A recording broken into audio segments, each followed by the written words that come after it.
नमस्कार दोस्तों, आप सुन रहे हैं हॉरर स्टोरी दोस्तों। आज की हमारी कहानी गुजरात के रहने वाले एक शख्स की है जिनका नाम राजेश पंडित है। तो चलिए अब ये कहानी राजेश पंडित के पॉइंट ऑफ व्यू से सुनते हैं। आज की हमारी ये कहानी सुनकर आपको सच में डर का एहसास होने वाला है। बस मेरी आपसे इतनी गुजारिश है कि आप अगर इस कहानी को पूरा सुनेंगे तो आपको सच में बहुत ज़्यादा मज़ा आने वाला है। साथ ही अगर आप पहली बार हमारे इस चैनल पर आए हैं तो चैनल को अभी सब्सक्राइब कर लीजिए। ऐसा करने से हमारी और आपकी नज़दीकियां घट जाएंगी और आगे आने वाली वीडियो आप तक आसानी से पहुंच जाएगी। तो ज़्यादा समय ना लेते हुए जल्दी से अपनी कहानी को शुरू करते हैं। दोस्तों, मेरा नाम राजेश पंडित है और मैं गुजरात का रहने वाला हूँ। आज जो डरावनी कहानी मैं आप लोगों के साथ शेयर करने जा रहा हूँ वो मेरे जीवन में घटी एक बहुत ही भयंकर और डरावनी घटना के बारे में है। वह घटना मेरे साथ उस वक्त हुई थी जब मुझे ट्रक ड्राइविंग का काम करते हुए लगभग 10 साल का समय हो चुका था। लेकिन पिछले 10 सालों में मैंने कभी भी ट्रक ड्राइविंग का काम करने के दौरान किसी भी ऐसी चीज़ का अनुभव नहीं किया था जिसकी वजह से मुझे थोड़ा बहुत भी डर लगे। मैंने दिन के बजाय हमेशा ही रात के समय ज़्यादा सफ़र तय किया है, लेकिन कभी भी मैं वैसा अनुभव नहीं किया था जैसा अनुभव मुझे उस रात को हुआ था। वह सिर्फ एक अनुभव नहीं बल्कि एक बहुत ही भयंकर और डरावना हादसा था। उस हादसे में मेरा सामना एक ऐसी चीज से हुआ था जिस चीज के बारे में मैंने मेरे जीवन में कभी सपने में भी नहीं सोचा था। दरअसल मैं शुरू से ही अपने ट्रक को गुजरात से लेकर बाकी के कई स्टेट्स में चलाने का काम किया करता था, क्योंकि मैंने अपने ट्रक को गुजरात की ही एक ऐसी फैक्ट्री में लगा रखा था जिस फैक्ट्री में चीनी और शहद बनाने का काम किया जाता था। इसलिए मुझे हमेशा ही अलग अलग जगह पर चीनी और शहद को पहुंचाने का काम करना होता था, लेकिन मैं हमेशा ही कुछ फिक्स जगह पर ही माल पहुंचाने का काम किया करता था। यानी कि पिछले 10 सालों में मैं गुजरात से माल लेकर लगभग छत्तीसगढ़ और उड़ीसा की तरफ ही जाता था। लेकिन उस तरफ जाता था तो वापस आते टाइम मुझे ट्रांसपोर्ट से कोई भी माल नहीं मिलता था। इस वजह से आते टाइम मुझे हमेशा ही खाली आना पड़ता था, जिसके चलते मेरा काफ़ी ज़्यादा नुकसान होता था। इसीलिए मैंने फैक्ट्री के मालिक से शुरू से ही कह रखा था कि मेरे ट्रक को ऐसे रूट पर लगाइए जिस रूट से वापस आते टाइम भी मुझे कोई ना कोई लोड मिल जाए, जिससे कि वापस आते टाइम का मेरा भारी खर्च ना हो। काफ़ी दिनों से यह रिक्वेस्ट करने की वजह से एक दिन फैक्ट्री का मालिक मुझे फ़ोन करके कहता है कि अब से तुम्हें राजस्थान की तरफ सामान लेकर जाना है, क्योंकि कि वहाँ से वापस आते टाइम तुम्हें कोटा से कोटा मार्बल लेकर भी आना है। जैसे ही फैक्ट्री के मालिक ने मुझे यह बात कही तो मैं यह बात सुनकर काफ़ी ज़्यादा खुश हो जाता हूँ, क्योंकि पिछले 10 सालों में मैं हमेशा कहीं पर भी काम करने जाता था तो वहाँ से मुझे वापस खाली ही लौटना पड़ता था। लेकिन अब मेरी दुगनी कमाई होने वाली थी और जो नुकसान हो रहा था वह भी नहीं होने वाला था। ये चीज़ सोचकर मैं मन ही मन काफ़ी ज़्यादा खुश हो रहा था। लेकिन मुझे इस बात का ज़रा भी अंदाज़ा नहीं था कि जिस चीज़ को सोचकर मैं मन ही मन इतना ज़्यादा खुश हो रहा हूँ वही चीज़ आगे चलकर मेरे लिए इतनी मनहूस साबित होगी कि उस चीज़ के होने के बाद मुझे सिर्फ इस चीज़ का पछतावा होगा कि काश मैं उस तरफ जाता ही नहीं, क्योंकि आगे चलकर उस रास्ते पर जिस रास्ते पर मुझे वह सामान लेकर जाना था उस पर जो कुछ भी मेरे साथ होने वाला था उसकी मैंने मेरे दिमाग में बिल्कुल भी कल्पना नहीं की थी। क्योंकि पिछले 10 सालों में ना ही तो कभी कोई ऐसा हादसा हुआ था और ना ही कभी कोई वैसे डरावनी घटना हुई थी जिसकी वजह से मैं मेरे दिमाग में उन सब चीज़ों के बारे में थोड़ा बहुत भी सोचता। बल्कि मैं तो खुशी के मारे उछल रहा था कि अब से महीने के 10 तो हज़ार ज़्यादा ही कमाऊं। अब जब मैं फैक्ट्री में गया तो फैक्ट्री के मालिक ने मुझसे कहा कि तुम्हें ना ही तो चीनी लेकर जानी है और ना ही शहद लेकर जाना है, बल्कि तुम्हें गुड़ के कट्टे लेकर जाने हैं। यानी कि अब से मुझे गुड़ की सप्लाई करनी थी। लेकिन मुझे इस चीज़ से कोई दिक्कत नहीं थी, क्योंकि ट्रक में चाहे पीछे कोई भी माल भरा हुआ हो, ट्रक ड्राइवर को तो हमेशा उसी तरीके से अपने ट्रक को लेकर जाना रहता है। इसी वजह से मैं फैक्ट्री के मालिक से इस चीज़ के लिए भी हाँ कह देता हूँ कि मुझे इस चीज़ से कोई दिक्कत नहीं है। आप जितना जल्दी हो सके ट्रक में माल लोड करवा दीजिए ताकि मैं अपने रास्ते पर निकल सकूं। अब उस दिन जब ट्रक में माल लोड हो रहा था तब माल लोड होने के दौरान मैंने फैक्ट्री के मालिक से उनके ऑफिस में जाकर कहा कि आप मेरे साथ किसी खलासी को भेज दीजिए, क्योंकि मेरा जो खलासी है उसकी घर वाली पेट से है और आज उसकी तबीयत काफ़ी ज़्यादा ख़राब है, इसी वजह से वह काम पर नहीं आ रहा है।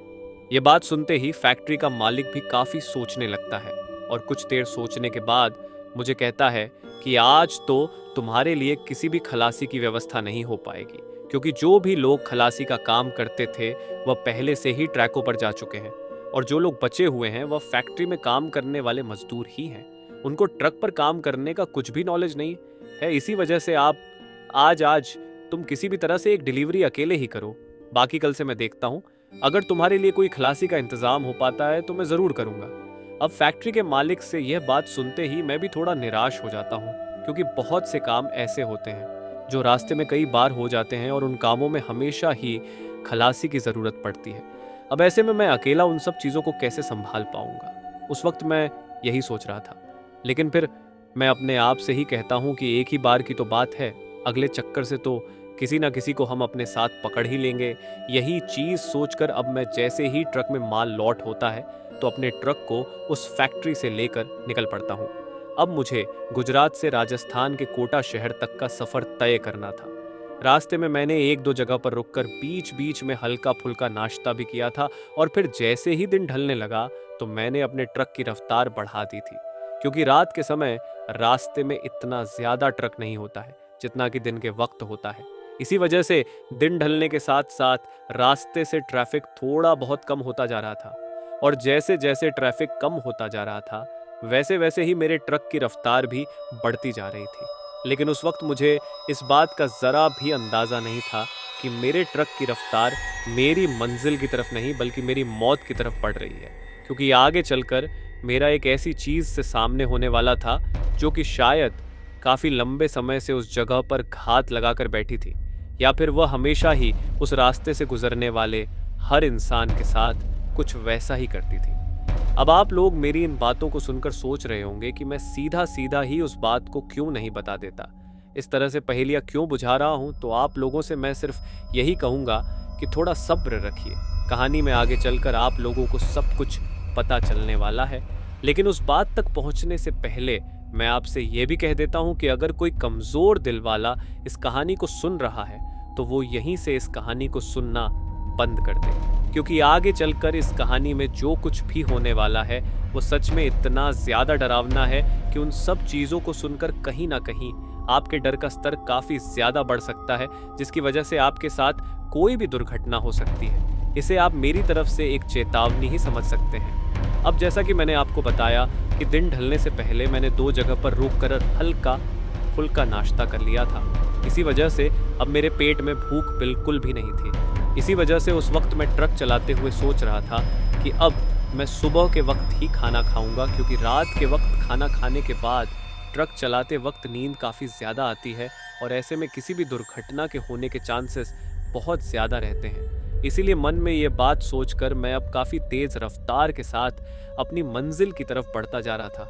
लेकिन तभी चलते चलते ही मेरी केबिन के बगल वाले टायर से मुझे ऐसा महसूस होता है जय कि उस टायर में हवा काफ़ी कम हो गई है, या फिर वह टायर ही पंचर हो गया है, क्योंकि जैसे ही मैं ट्रक की स्पीड को थोड़ा बढ़ाने की कोशिश करता था वैसे ही ट्रक अपने आप ही थोड़ा बहुत वाइब्रेट हो रहा था। ये चीज़ होते हुए देखकर मुझे कुछ ना कुछ गलत महसूस होता है, क्योंकि मैं पिछले 10 सालों से इस ट्रक ड्राइविंग वाले काम में था, तो इसके चलते मुझे हर चीज़ का काफ़ी अच्छी तरीके से अनुभव हो गया था। इसी वजह से जैसे ही वह ट्रक वाइब्रेट होने लगता है तो मैं समझ जाता हूँ कि ट्रक के किसी ना किसी टायर में थोड़ी बहुत खराबी है, जिसके चलते मैं ट्रक की रफ्तार को थोड़ा धीमा कर देता हूँ। और जब मैं उस हाईवे पर चल रहा था तो चलते चलते मैं ये भी देख रहा था कि रास्ते में अगर कहीं पर भी किसी टायर बनाने वाले की दुकान आती है तो मैं उस जगह पर अपने ट्रक को रोककर वहाँ से अपने टायर में जो भी दिक्कत हो रखी है उसको सही करवा लूँगा। अब लगभग थोड़ा ही दूर चलने के बाद मुझे दूर से ही एक दुकान के बाहर एक लाइट जलती हुई दिखाई देती है, जिसके बाहर एक बोर्ड पर बड़े बड़े अक्षरों में लिखा हुआ था शंकर टायर। पंचर वाला यह चीज़ लिखे हुए देखकर मैं समझ जाता हूँ कि यह एक पंचर वाले की दुकान है। इसी वजह से मैं ट्रक की रफ्तार को धीमा करते करते उस पंचर की दुकान के सामने ले जाकर अपने ट्रक को रोक देता हूँ। लेकिन उस वक्त तक रात के लगभग 11 बज चुके थे। इसी वजह से कोई भी ग्राहक ना होने के कारण वह पंचर वाला भी अपनी दुकान के बाहर ही खटिया पर काफी लंबे लंबे खर्राटे लेते हुए सो रहा था। क्योंकि जैसे ही मैं ट्रक से नीचे उतरा तो दूर से ही मुझे उसके खर्राटों की आवाज़ सुनाई देने लगी थी। लेकिन फिर मैं उसके पास जाता हूँ और उसको नींद से उठाता हूँ। अपनी दुकान के बाहर एक बड़े से ट्रक को खड़ा हुआ देखकर वह पंचर वाला सोचता है कि शायद आज तो कोई बहुत बड़ी मुर्गी हाथ लगी है। लेकिन जैसे ही मैं उसको मेरी प्रॉब्लम बताता हूँ तो उसके चेहरे पर फिर से मायूसी आ जाती है और वह मुझसे कहता है कि अरे साहब, फालतू में ही नींद खराब कर दी। इतनी छोटी सी चीज तो आप खुद भी कर सकते थे। दरअसल उस वक्त मेरे ट्रक का टायर पंचर नहीं हुआ था, बल्कि उसमें हवा ही कम हो गई थी, जिसके चलते वो उस तरीके से वाइब्रेट हो रहा था। इसी वजह से वह पंचर वाला मुझसे कह रहा था कि आप खुद भी अपने हाथ से ट्रक के टायर में हवा भर सकते थे। मुझको नींद से उठाने की क्या जरूरत थी। लेकिन फिर अपने ट्रक के टायर में हवा भरवा कर और उस दुकान वाले को रुपए का एक नोट देकर मैं अभी पीछे की तरफ मुड़ा ही था कि तभी अचानक से ही वह दुकान वाला मुझसे कहता है कि साहब, आप किस तरफ जा रहे हो? तो मैं उसे कहता हूँ कि मैं तो राजस्थान की तरफ जा रहा हूँ। मेरे ये कहते ही वह मुझे फिर से पूछता है कि राजस्थान में कहाँ जा रहे हो? तो मैं उसे बता देता हूँ कि मैं राजस्थान के कोटा शहर में जा रहा हूँ। जैसे ही वह मेरे मुंह से कोटा का नाम सुनता है तो वह मुझसे कहता है कि अरे, अगर आपको कोटा जाना है तो फिर आप इधर कहाँ जा रहे हो? तो मैं उससे कहता हूँ कि मैं तो हाईवे से होते हुए जा रहा हूँ। तो वो मुझसे कहता है कि अरे साहब, लगता है आप पहली बार इस तरफ जा रहे हो। उस पंचर वाले के मुंह से यह बात सुनते ही मैं भी काफ़ी ज़्यादा अचंभित हो जाता हूँ और उससे पूछता हूँ कि तुम्हें कैसे पता कि मैं पहली बार इस तरफ जा रहा हूँ? तो वो मुझसे कहता है कि पहली बार जा रहे हो। शायद इसी वजह से आपको पीछे की तरफ से जो शॉर्टकट रास्ता निकलता है उसके बारे में पता नहीं है। उसके मुंह से यह बात सुनते ही मैं उससे कहता हूँ कि शॉर्टकट कैसा शॉर्टकट? तो वो मुझे बताता है कि अगर आप हाईवे से होते हुए राजस्थान के कोटा शहर में जाओगे तो आपको लगभग 10 घंटे का ज़्यादा समय लगे। लेकिन अगर आप यहाँ से वापस पीछे की तरफ जाकर लगभग 2 से 3 किलोमीटर जाने के बाद में एक छोटा सा रास्ता हाईवे के बगल में आपको दिखाई देगा। अगर आप उस रास्ते से जाते हो तो आप 10 घंटे पहले ही कोटा शहर पहुँच सकते हो, क्योंकि वह रास्ता सीधा आगे जाकर इसी हाईवे पर निकल जाएगा। लेकिन ये जो हाईवे है ये आगे काफ़ी दूर जाकर घूमते हुए वापस उस तरफ जा रहा है। जैसे ही मैंने उस पंचर वाले के मुंह से ये बात सुनी तो मैं उसे कहता हूँ कि अरे, ये तो बहुत अच्छी बात है। तुम्हारा बहुत बहुत धन्यवाद जो तुमने मुझे उस शॉर्टकट रास्ते के बारे में बता दिया। अब से मैं लगातार इसी रूट पर आता जाता रहूँगा। तो वह शॉर्टकट रास्ता मेरे काफ़ी काम आएगा। अगर आज तुम मुझे उस शॉर्टकट रास्ते के बारे में नहीं बताते तो मुझे तो कभी पता चलता ही नहीं और मैं हमेशा ही अपने 10 घंटे के समय को ऐसे ही खराब कर देता। मेरे मुंह से ये बात सुनकर वह पंचर वाला एक हल्की सी मुस्कान देकर वापस अपनी खटिया पर लेट जाता है और लेटते ही फिर से उसी तरीके से खर्राटे लेते हुए सोने लगता है। अब यह चीज़ देखकर मैं काफ़ी ज़्यादा सोच में पड़ जाता हूँ कि कोई इंसान खटिया पर लेटते ही खर्राटे कैसे लेने लग सकता है, यानी कि उसको खटिया पर लेटते ही नींद कैसे आ गई। ये चीज़ मुझे बिल्कुल भी हजम नहीं हो रही थी। लेकिन फिर मैं सोचता हूँ कि मुझे इन सब चीज़ों से क्या मतलब है। मेरे लिए तो जो काम की बात थी वह इसने बता दी। अब मेरी तरफ ये सोए या फिर कुछ भी करे, मुझे इससे ज़्यादा मतलब नहीं है। अब मैं वहीं से अपने ट्रक को यू टर्न ले लेता हूँ और ट्रक को वापस घुमाकर मैं अब धीरे धीरे चलते हुए उस शॉर्टकट रास्ते की तलाश में था जिसके बारे में मुझे उस पंचर वाले ने बताया था। थोड़ी दूर आगे चलने के बाद मुझे सड़क के बगल में ही एक बोर्ड लगा हुआ दिखाई देता है जिस पर लिखा हुआ था चकवा गांव 10 किलोमीटर।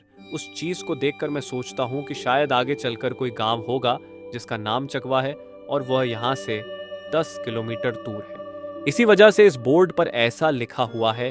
अब यह चीज सोचकर मैं उस रास्ते पर निकल जाता हूँ।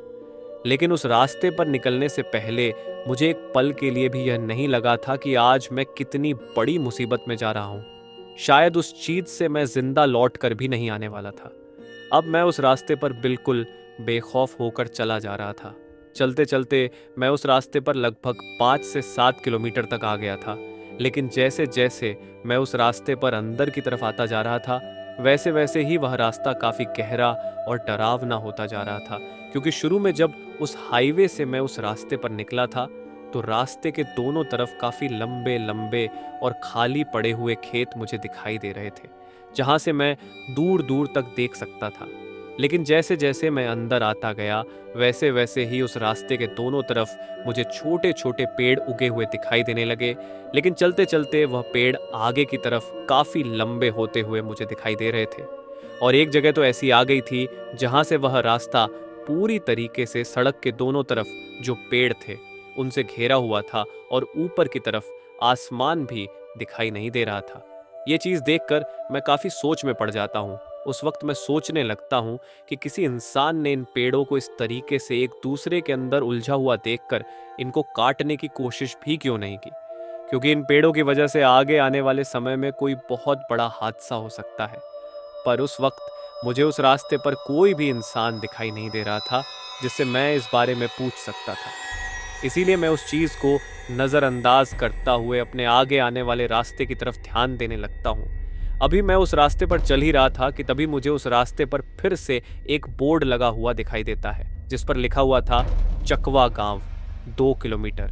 ये चीज़ देखकर मैं समझ जाता हूँ कि मैं उस हाईवे से लगभग 8 किलोमीटर अंदर आ गया हूँ, क्योंकि उस हाईवे पर जो बोर्ड लगा हुआ था वहाँ पर चकवा गांव के आगे 10 किलोमीटर लिखा हुआ था और अब जो बोर्ड लगा हुआ था उस पर 2 किलोमीटर लिखा हुआ था। तो इन सब चीज़ों से मैंने अपने मन में अंदाज़ा लगा लिया था कि मैं 8 किलोमीटर अंदर आ गया हूँ और अब शायद जो गांव है वह यहाँ से 2 किलोमीटर ही दूर है। लेकिन उस वक्त मैं जब उस रास्ते पर चल रहा था तो वहाँ के आसपास का नज़ारा देखकर मैं सोचता हूँ कि भला इस सुनसान रास्ते पर आगे जाकर कोई गांव कैसे आ सकता है, क्योंकि वहाँ पर तो किसी भी चीज़ की कोई भी सुविधा दिखाई नहीं दे रही थी। वह जो रास्ता था वह भी थोड़ा उबड़ खाबड़ था।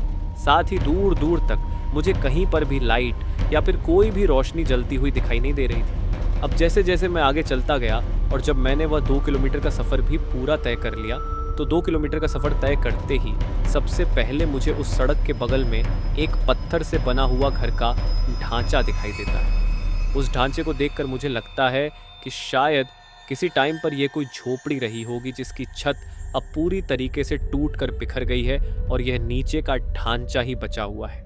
लेकिन उस झोपड़ी के सामने से निकलते ही जैसे ही मैं थोड़ी दूर आगे चलता हूँ तो अब मुझे लगातार उसी तरह के घरों के ढांचे दिखाई देने लगते हैं जो कि पत्थर से बने हुए थे, लेकिन उनमें से एक भी घर पर छत नहीं थी।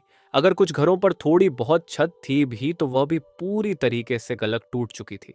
ये चीज़ देखकर मुझे समझ में नहीं आ रहा था कि क्या यह पूरा गांव इसी तरीके से खंडहर है या फिर यहाँ पर सच में कोई इंसान रहता भी है।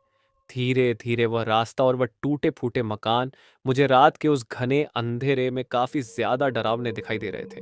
अभी मैं उन सब चीजों को गौर से देखता हुआ आगे उस रास्ते पर चल ही रहा था कि तभी मेरे ट्रक को पीछे की तरफ से एक बहुत भयंकर झटका लगता है। उस झटके के लगते ही मुझे ऐसा महसूस होता है जैसे कि पीछे से कोई दूसरा ट्रक या फिर कोई और गाड़ी मेरे ट्रक में ठुक गई है।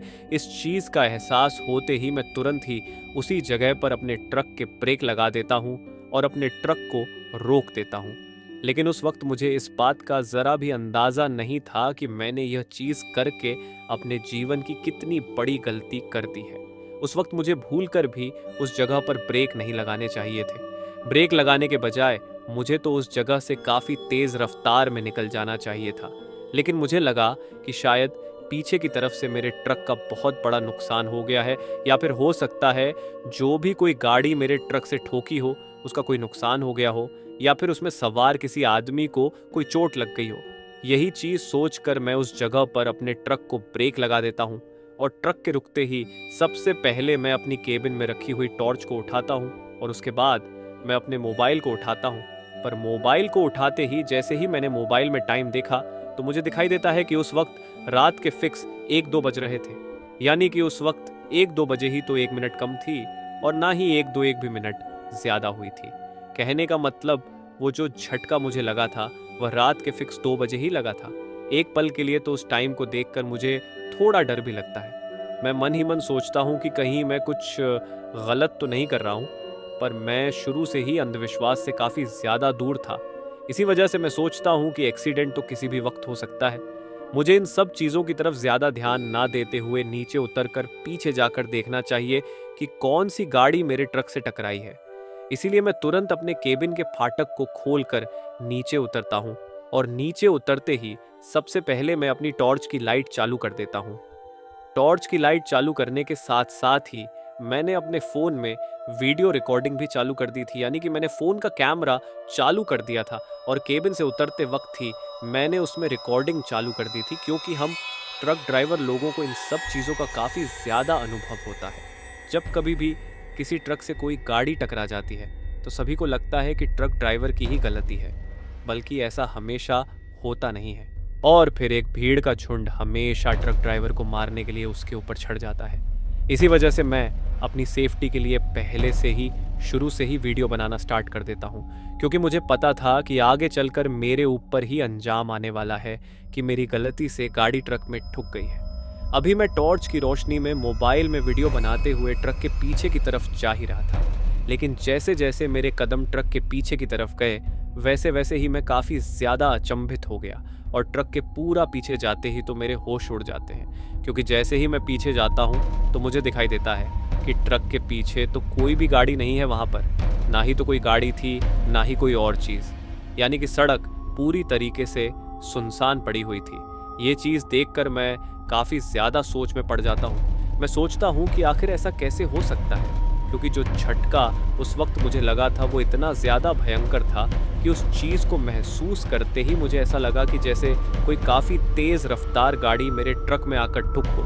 पर अब वहाँ पर ऐसा कुछ भी नहीं था और वह झटका लगने के बाद मुझे किसी गाड़ी या फिर किसी और दूसरे साधन की वहाँ से निकलने की आवाज़ भी सुनाई नहीं दी थी।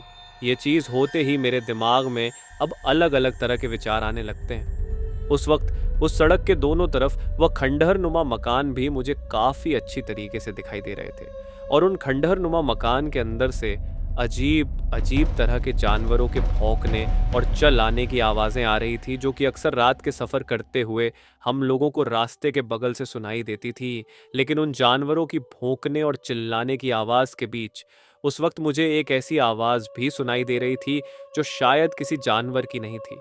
वह आवाज़ किसी इंसान की तरह की आवाज़ थी। ये चीज़ जब मैंने महसूस की तो मुझे लगा कि कहीं कोई ऐसा तो यहाँ पर नहीं है जिसको मेरी मदद की ज़रूरत है। हो सकता है वह रास्ता भटक गया हो और अब रात के वक्त खुद को यहाँ इस डरावनी जगह पर अकेला पाकर रो रहा हो। पर उस वक्त मेरा मन मुझसे कहता है कि पागल बनने की ज़रूरत नहीं है, ऐसी सुनसान जगह पर ज़्यादा देर रुकना ठीक नहीं है। और उस वक्त मुझे जो झटका लगा था और फिर वहाँ पर कुछ दिखाई भी नहीं दिया, तो उस चीज़ के होते ही मैं और भी ज़्यादा डर गया था। इसी वजह से मैं तुरंत ही काफ़ी तेज़ कदमों के साथ अपने केबिन की तरफ बढ़ने लगता हूँ। अभी मैं अपने केबिन के पास जाकर उस केबिन को खोलने के लिए मैंने अपना हाथ बढ़ाया ही था कि तभी मुझे पीछे से आवाज़ आती है कि अरे भाई साहब रुको, अरे भाई साहब कहाँ जा रहे हो। जैसे ही मुझे वह आवाज़ सुनाई देती है तो मैं पलटक पीछे की तरफ देखता हूँ और जैसे ही मैं पीछे की तरफ पलट कर देखता हूँ तो मुझे दिखाई देता है कि उस सड़क पर एक आदमी खड़ा हुआ है, जो कि एक पैर से लंगड़ा हुए मेरी तरफ आ रहा है। जैसे ही मैंने ये देखा तो मैं अपनी टॉर्च का फोकस उसके ऊपर डालता हूँ, पर जैसे ही मैं अपनी टॉर्च का फोकस उसके ऊपर डालता हूँ तो वो आदमी चलना बंद कर देता है और अपने दोनों हाथों से अपने चेहरे को ढक लेता है।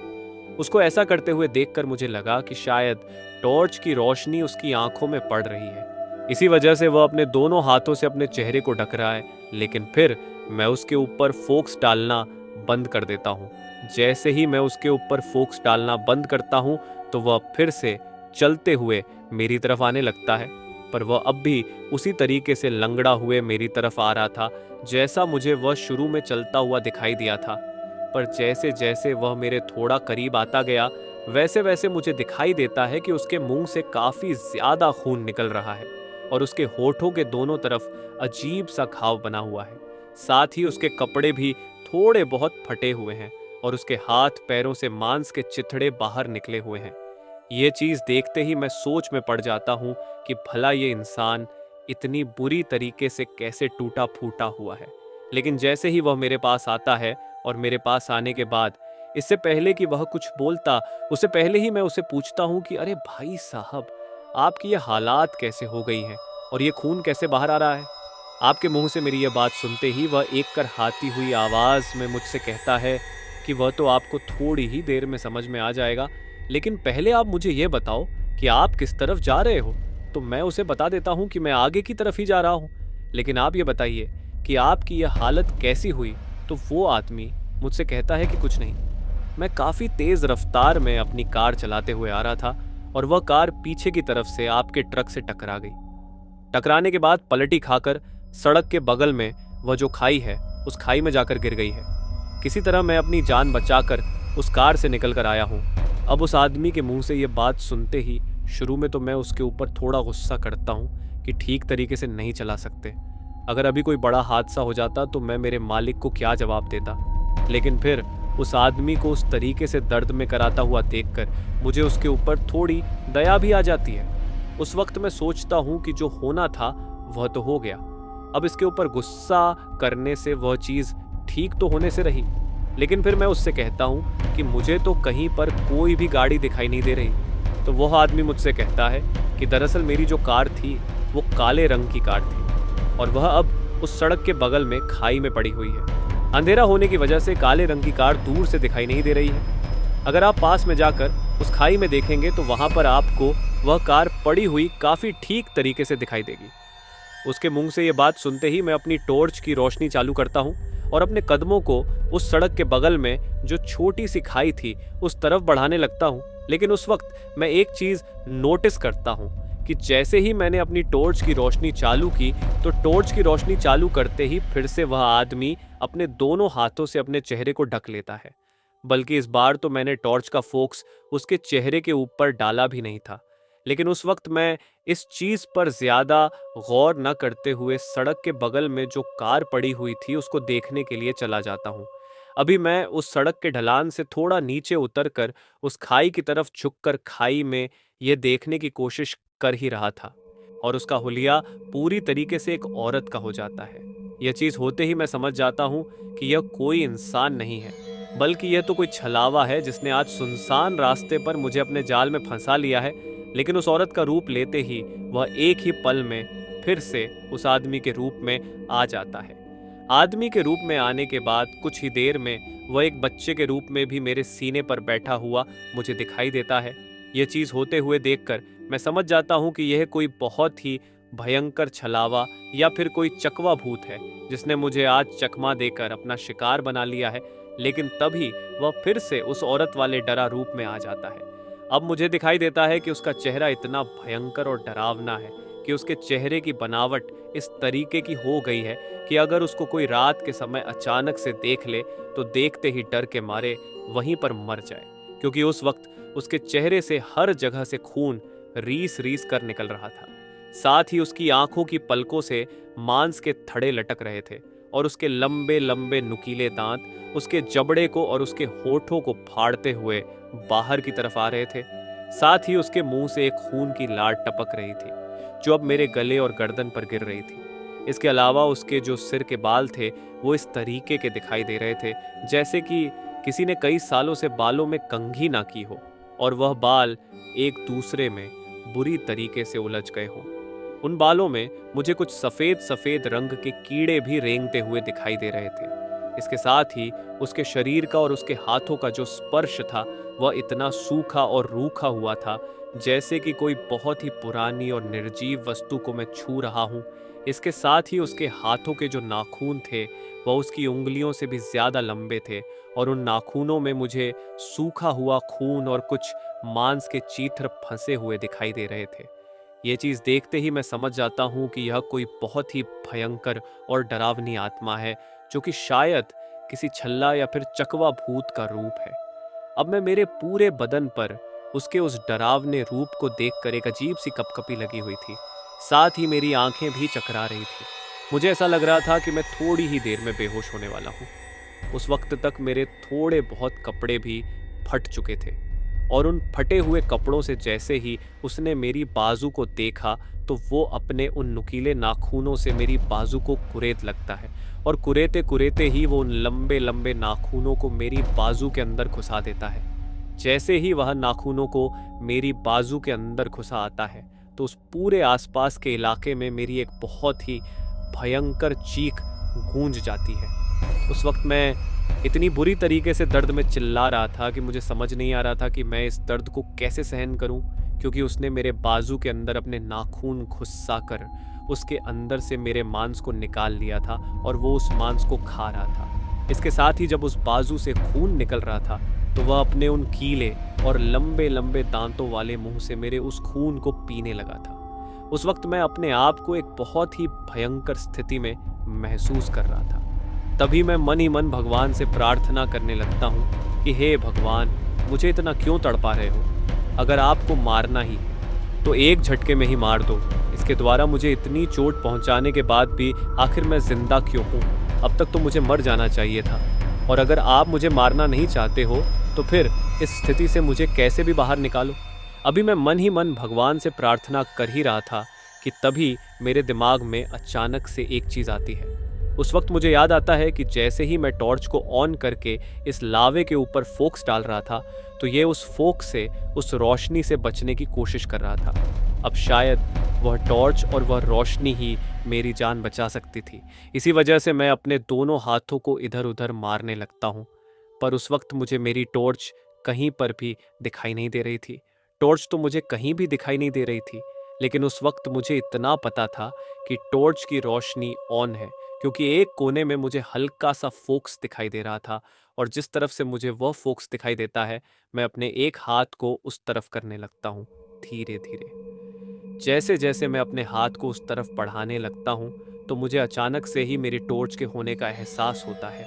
फिर मैं उस टॉर्च को पूरी तरीके से अपने हाथ में पकड़ता हूँ और अचानक से उस टॉर्च को उठाकर उस चलावे के चेहरे पर उस फोक्स को डाल देता हूँ। जैसे ही मैं उस फोक्स को डालता हूँ तो वह अजीब तरीके से कराते हुए मेरे ऊपर से उठ जाता है और अपने दोनों हाथों से अपने चेहरे और अपनी आंखों को ढकने लगता है। ये करते हुए वह मेरे से दूर हट जाता है। ये चीज़ देखते ही मुझे समझ में आ जाता है कि अब यह टॉर्च और इसका फोक्स ही मेरी जान बचा सकता है। इसी वजह से जब तक वह मेरे से काफ़ी दूर नहीं हो जाता है तब तक मैं उसके ऊपर उस टॉर्च का फोक्स डालते रहता हूँ। लेकिन जब मैं काफ़ी देर तक उसके ऊपर फोक्स डालते रहता हूँ तो वह वहाँ पर अजीब तरीके से चिल्लाने लगता है। उस वक्त उसकी आवाज़ बिल्कुल किसी चुड़ैल की तरह इतनी ज़्यादा डरावनी लग रही थी कि उस आवाज़ को सुनकर भी कोई साधारण इंसान काफ़ी ज़्यादा डर सकता था। डर तो उस वक्त मुझे भी काफ़ी ज़्यादा लग रहा था, लेकिन उस वक्त मुझे किसी भी तरह से अपनी जान बचानी थी। अब मेरे सिर से लगातार खून बह रहा था और बाजू में भी काफ़ी ज़्यादा दर्द हो रहा था और खून भी बह रहा था, लेकिन मैं किसी तरह हिम्मत करके उठता हूँ और लगातार उस चकवा भूत यानी कि उस लावे के ऊपर अपनी टॉर्च का फोक्स डालते रहता हूँ। धीरे धीरे मैं उस खाई से निकलकर रेंगते हुए किसी तरह गिरते उठते मैं अपने ट्रक के केबिन के पास पहुँचता हूँ, लेकिन उस दौरान में लगातार उसके ऊपर वो फोक्स डाले हुए था। फिर मैं अपने केबिन में चढ़ता हूँ और ट्रक को स्टार्ट करता हूँ। ट्रक को स्टार्ट करने के दौरान भी मैं लगातार अपनी टॉर्च से उसके ऊपर फोक्स डाले ही जा रहा था, क्योंकि मुझे पता चल गया था कि जब तक इसके ऊपर से यह फोक्स नहीं हटेगा तब तक यह यहाँ से गायब भी नहीं हो सकता और मुझे कोई चकमा भी नहीं दे सकता। ट्रक को स्टार्ट करते ही मैं उसकी हेडलाइट की रोशनी को भी चालू कर देता हूँ और वहीं से अपने ट्रक को पूरी तरीके से घुमाकर वापस उस हाईवे की तरफ मोड़ लेता हूँ। अब मैंने अपने हाथ से जैसे ही उस टॉर्च के फोक्स को उस चकवा भूत यानी कि उस छल्ला के ऊपर से हटाया, वैसे ही मैंने उस ट्रक को वहां से इतनी तेज रफ्तार में दौड़ाया कि उस वक्त मुझे अपने माल की कोई परवाह नहीं थी, बल्कि मुझे अपनी जान की परवाह थी। अब मुझे यह तो पता था कि वह मेरे ट्रक के सामने तो बिल्कुल भी नहीं आ सकता, क्योंकि ट्रक के सामने हेडलाइट की रोशनी चालू थी। इसके साथ ही मैं अपनी टॉर्च की रोशनी को खिड़की के एक तरफ डालते रहता हूँ और दूसरी तरफ लगातार मैं अपनी नज़र बनाए हुए था। लेकिन अभी मैं वहाँ से कुछ दूर निकला ही था कि तभी मुझे फिर से उसी तरीके का झटका महसूस होता है, जिस तरीके के झटके को महसूस करके मैंने उस जगह पर अपने ट्रक को रोका था।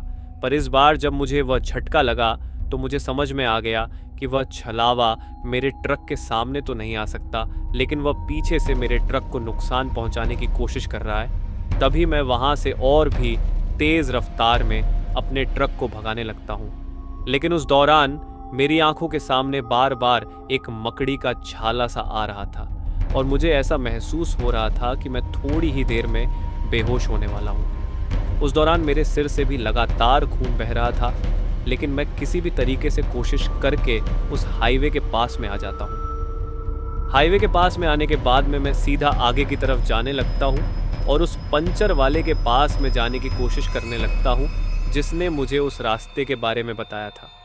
लेकिन जैसे ही मैं उस जगह पर गया तो मुझे दिखाई देता है कि वहाँ पर अब कोई भी पंचर की दुकान नहीं थी। ये चीज़ देखे मुझे समझ में आ जाता है कि शायद वो पंचर वाला भी वही छलावा था जिसने एक पंचर वाले का रूप लेकर मुझे उस भूतिया रास्ते पर भेजा था। तभी मैं अपने ट्रक को हाईवे के ऊपर लेकर जाता हूँ और उस हाईवे के ऊपर ले जाते ही मैं अपने ट्रक को बिल्कुल उस हाईवे की सड़क पर तिरछा खड़ा कर देता हूँ, जिसकी वजह से थोड़ी ही देर में वहाँ से गुजरने वाली गाड़ियाँ वहाँ आकर रुकने लगती हैं और लोग जब मुझको उस तरीके से लहूलुहान देखते हैं तो किसी तरह से मुझे अस्पताल में पहुँचाते हैं और इस तरीके से उस दिन मेरी जान बच जाती है। तो दोस्तों, ये थी हमारी आज की कहानी। आपको कैसी लगी है आप मुझे कमेंट बॉक्स में कमेंट करके ज़रूर बताना दोस्तों। मिलते हैं किसी और डरावनी कहानी के साथ, तक के लिए धन्यवाद।